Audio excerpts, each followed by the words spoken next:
Air pollution India की वो परेशानी है जिसे कि हम हर सर्दियों की स्टार्टिंग से केवल मास्क लगा के इग्नोर करते हुए आ रहे हैं। सर्दियों में दिवाली के बाद से ही पॉल्यूशन इंक्रीज होना स्टार्ट हो जाता है। लेकिन आज के इस वीडियो में मैं आपको बिल्कुल भी नहीं बोलने वाला कि आप पटाखे मत फाड़ना, क्योंकि सबसे पहली बात तो ये है कि ये कोई कंप्लीट सॉल्यूशन नहीं है, और दूसरी बात कि हम मानेंगे भी नहीं। जब हम सिविक सेंस की बातें करते हैं तो हम क्या बातें करते हैं कि कूड़ा डस्टबिन में नहीं फेंकते, रोड पे गुटखा थूक देते हैं और बस और ट्रेन में धक्का मुक्की करके चढ़ते हैं। लेकिन जो सबसे बड़ी प्रॉब्लम है उसके बारे में तो कोई बात ही नहीं करता। क्या आपने कभी किसी को ये बात करते हुए सुना है कि हम इंडियंस केवल 200 मीटर दूर जाने के लिए भी अपनी बाइक क्यों बाहर निकाल लेते हैं? क्या आपने कभी किसी को ये बात करते हुए सुना है कि जो फैक्ट्रीज अनफिल्टर्ड धुआं हर सेकंड हमारे एनवायरमेंट में छोड़ रही है, उसका मालिक, वहाँ काम करने वाले वर्कर्स हर कोई इंडियन ही है? ऑब्वियसली ये सिविक सेंस में नहीं आता, लेकिन क्या ये कोई छोटी प्रॉब्लम है जो हर साल हम इसे तब भी इग्नोर कर देते हैं जब ये अपने सीवियर लेवल पे होती है? तो आज के इस वीडियो में मैं आपको इसी प्रॉब्लम के बारे में बताने वाला हूँ, और शायद आगे के नंबर्स सुन के आपको एक बड़ा शॉक लगे। सो हे फ्रेंड्स, स्वागत है आपका मेरे चैनल वन क्लिक हिस्ट्री पे एक और न्यू वीडियो के साथ में। तो आज के इस वीडियो का टॉपिक है इंडियाज एयर पोल्यूशन। तो चलिए आज के वीडियो को शुरू करते हैं।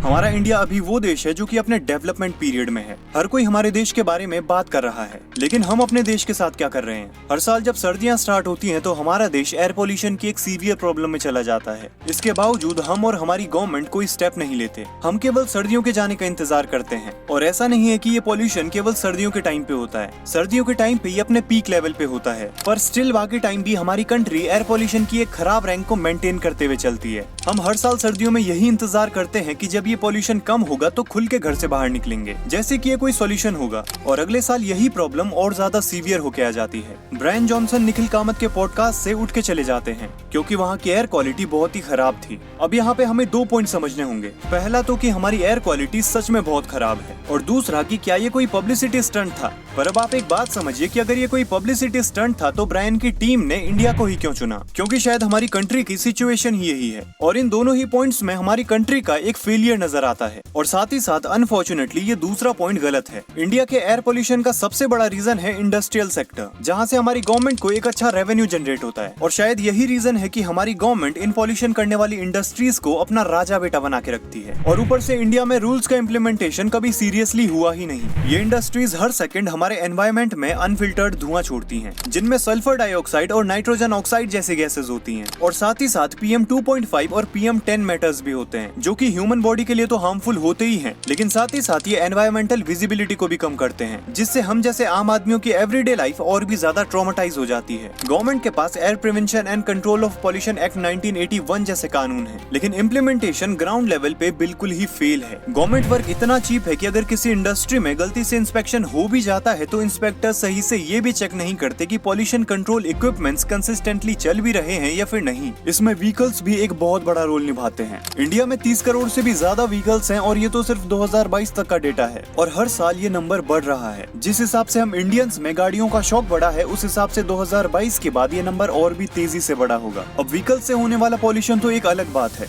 जो कि हर एक कंट्री में होता है, लेकिन हमारी कंट्री में व्हीकल्स की डेंसिटी और उन्हें सही से मेंटेन न कर पाना एक बड़ी प्रॉब्लम है। हमारे रोड्स पे व्हीकल्स के लिए सही से जगह नहीं है, लेकिन फिर भी हम इंडियंस अपने छोटे से छोटे काम के लिए 4 व्हीलर का यूज करते हैं, जिससे एक ही टाइम पे व्हीकल्स इतने डेंसली यूज होते हैं कि ये कॉज ऑफ पॉल्यूशन बन जाता है। और साथ ही हमारे इंडिया में लोअर मिडिल क्लास और स्टूडेंट अपने डेली रूटीन को इजी करने के लिए जैसे तैसे एक व्हीकल तो ले लेते हैं, लेकिन जैसे ही उस व्हीकल का फ्री कॉस्ट सर्विस खत्म होता है, उसके बाद वो उसे सर्विस नहीं करा पाते, जिससे एक टाइम के बाद वो व्हीकल ज्यादा पॉल्यूशन करने लगता है। और साथ ही साथ हमारी कंट्री का एक बड़ा हिस्सा खेती पे डिपेंडेंट है। पंजाब और हरियाणा के एरिया में किसान अपने फसल के वेस्ट को जला देते हैं, क्योंकि उन्हें भी किसी न किसी तरीके से उस वेस्ट को ट्रीट करना होता है। और गवर्नमेंट बस बोल देती है कि पराली नहीं जलनी चाहिए, लेकिन उस किसान को उस वेस्ट को ट्रीट करने के लिए गवर्नमेंट की तरफ से टाइम पे कोई हेल्प ही नहीं मिलती। उस किसान को इस वेस्ट को ट्रीट करने के बाद अपनी अगली फसल की भी तैयारी करनी होती है, लेकिन गवर्नमेंट इसे उनके लिए और मुश्किल बना देती है, केवल ये कह के कि पराली नहीं जलनी चाहिए। और गवर्नमेंट उन्हें छोटी मोटी हेल्प या फिर अमाउंट दे देती है, ये देखे बिना कि उस वेस्ट को ट्रीट करना कितना आसान या फिर मुश्किल है। और कई किसानों को तो ये भी नहीं मिलता मिलता। और इस सब के बीच में हमारा सबसे मेन त्योहार दिवाली भी आता है। और मैंने आप सबको पहले ही बता दिया है कि मैं आपको बिल्कुल भी नहीं कहूंगा कि पटाखे मत फाड़ना, लेकिन ये जरूर बताऊंगा कि कहीं न कहीं गलती तो हम बहुत बड़ी कर रहे हैं। मुझे उन लोगों से परेशानी है जो कि दिवाली में पटाखे न जलाने को धर्म और भगवान राम की डिसरिस्पेक्ट से जोड़ देते हैं। इनका हर बार का एक ही डिफेंस रहता है कि न्यू ईयर में तो कोई नहीं कहता कि पटाखे मत फाड़ो, लेकिन भगवान राम के त्योहार में ही सभी को क्यों याद आता है कि पटाखे नहीं फाड़ने चाहिए। सबसे पहली बात तो ये है कि जब भगवान राम अयोध्या लौटे थे तो उनके स्वागत में कोई भी पटाखा नहीं फाड़ा गया था। और ये जो लोग दिवाली में पटाखे जलाने को लेकर धर्म और भगवान का सहारा लेके लड़ने लगते हैं, इन्हें धर्म और त्योहार की पवित्रता से हल्का भी फर्क नहीं पड़ता। ये सिर्फ अपने पर्सनल प्लेजर के भूखे हैं, जो कि दिवाली वाले दिन लाखों के पटाखे लाके केवल फ्लेक्स करना जानते हैं। और कौन वो लोग हैं जो कि केवल दिवाली पे पटाखे फाड़ने से इनकार करते हैं। अगर दिवाली जैसे बड़े और पवित्र त्योहार पे पटाखे नहीं फट रहे तो ऑब्वियसली न्यू ईयर पे भी नहीं।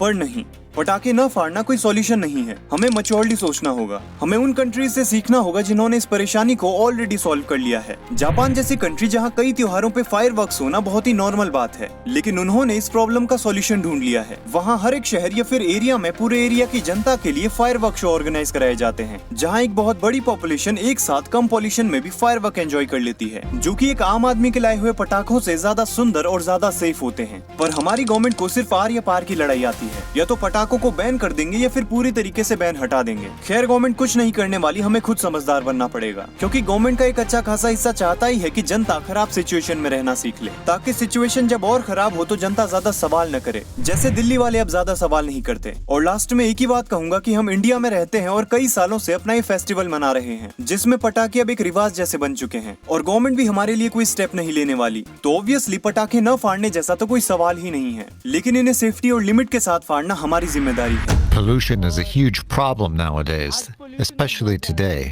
It's too much.